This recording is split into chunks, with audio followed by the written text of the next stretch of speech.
In some areas, you can put your tomato plants outdoors a little bit earlier than others. When we lived in Derbyshire area, his last frost date was around mid-May, so quite late in season. But in this area, your last frost date is the last week of April. So if you want to put plants outside that aren't cold hardy, you can do that. But always border on caution. I've got these Tumbling Tom tomato plants. They're brilliant plants as well. They came in these little pots, and look how much they've grown. I'm sure everybody's tried to grow these before, and they're perfect. They produce loads and loads of cherry tomatoes, and it's a determinate plant, which means it only grows to a certain size, flowers, sets all its fruit, and when the fruit's ripened, that plant's finished. But these plants go on for quite a bit longer than you'd think. They're also quite stable as well. Even though it's a very small plant, you can see how thick that stem is already. And they can get to around that thickness once they're planted in the final area. So perfect to put in containers or even hanging baskets. And I think somebody asked me about the Tumbling Tom tomato plants in a container or a basket and how many they should put in. And my advice is just one. You'd be surprised at how big these plants get. From what it is now, it can reach something like that in width, and then it will just grow down the outside of your container or your basket, and you just have cascading cherry tomatoes. So according to weather, we're not having any more frost, from what I can see, but I'm still going to border on caution. I'm going to plant up a couple of these, and we've got some containers that go on as veranda, and they're perfect for doing things like this because they just slot on top of that veranda. And the great thing about that is obviously if we do have a sudden frost, I can just take them off and put them in shed right back, just until it's passed. My main concern in this area is wind.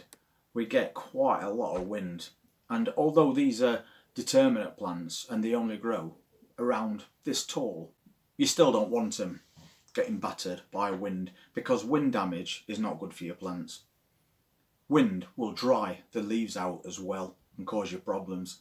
Ideally, when I do these, I'll put them in a container and then I'll put a cane down each side and then tie it to that, but only tie it loosely or you'll damage that stem. And then if we do get any bad winds, it's not going to snap that stem and then ruin your plant. But I also want to put these out for another reason. Because on a couple of plants that I've got, they're starting to produce flowers. And you can pinch them flowers off if you want, but when it comes to these sort of plants that only produce a certain amount of fruit, you're better off just letting them grow. And also, if you look, you can see, hopefully, just there, there's a little side shoot coming. And you'll get these side shoots popping up on your plant all the way through here. And you need to leave those on.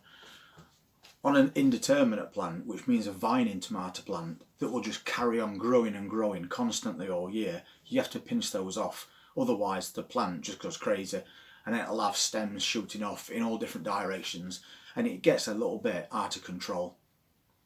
But when it comes to determinate tomato plants or bush tomato plants, you need to leave those on, because the more side shoots you get from these plants, the more fruit you're going to get. And I believe that these particular plants can produce 90 to 100 fruits per plant, and that's a lot. So I've bought 6 of these, and I've got 4 containers to put on that veranda. So just for now, I'm going to plant 2, and I'll see how they get on. But I also know, as I've previously said, that if the weather does turn, I can just up those off and put them in shed, out of harm's way.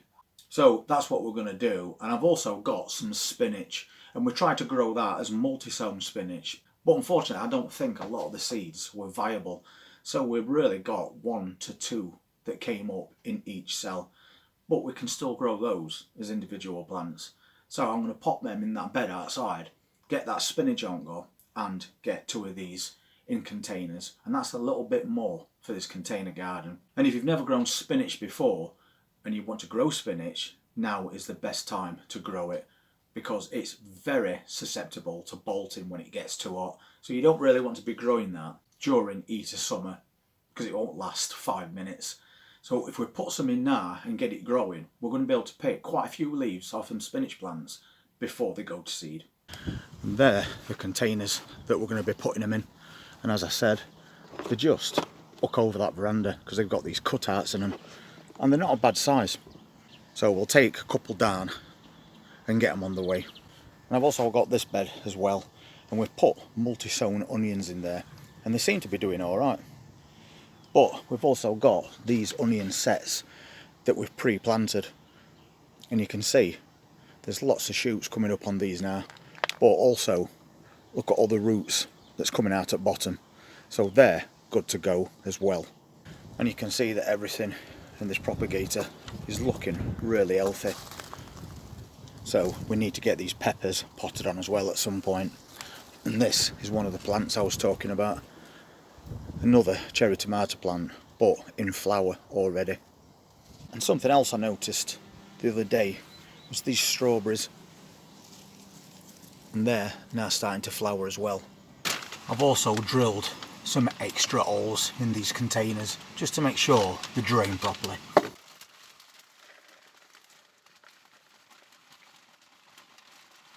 Now I've part filled it, I'm going to add a bit of this Miracle Grow slow release fertiliser.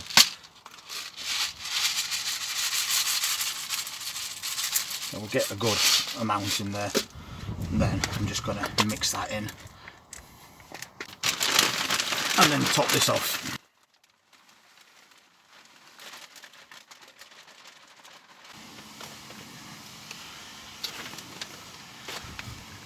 So I'm just going to take a scoop out at the centre of there to accommodate this plant. So I'll take this out and we'll see what the roots is like.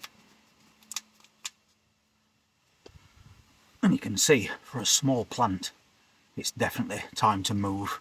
So pull those roots away. We're just loosening those off like that. And then we'll get it in. I'm going to push it down, keep it straight, and then firm around it. And that's putting a bit of a gap between rim of this pot and the compost, so water's not going to just run off. Your container plants are going to dry out a lot quicker than others. And we've got us labelling, so that's his first container. Cherry tomato plant on its way. We'll just give that a really good watering, and then I'm going to pop it back on that balcony. So, same again.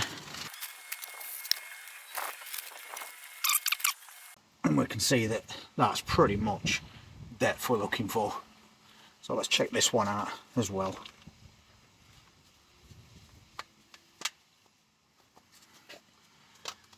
Same story again, lots of roots building up.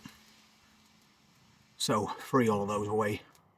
You're not going to hurt your plant when you do that. And then we can get it straight in. And because these are determinate plants, we don't need to bury them any deeper. Because first off, they're not leggy. And secondly, they are very stocky plants anyway. So firm down. It's going to make this plant more stable. And that is a second one done.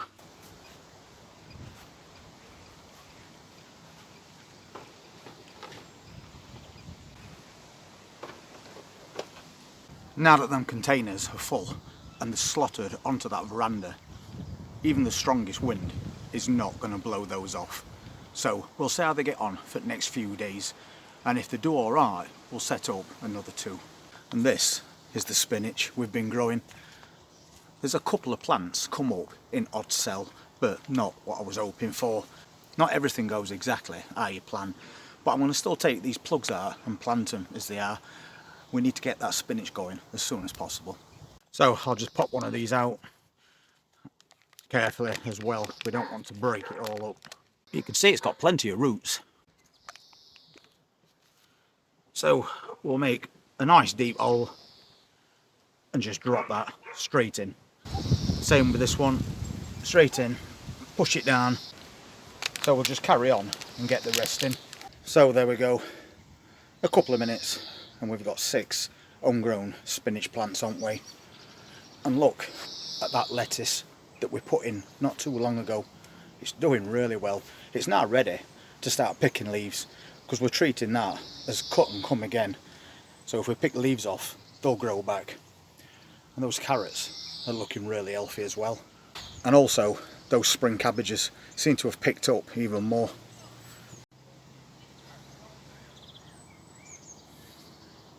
So another quick, easy job done, and we've got a couple of tomato plants on the way. Fingers crossed we don't get any more frosts, but according to this area, as I said earlier, we shouldn't be getting any more at all.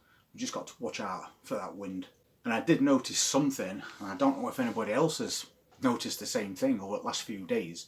It's very early in season, but I saw a cabbage white.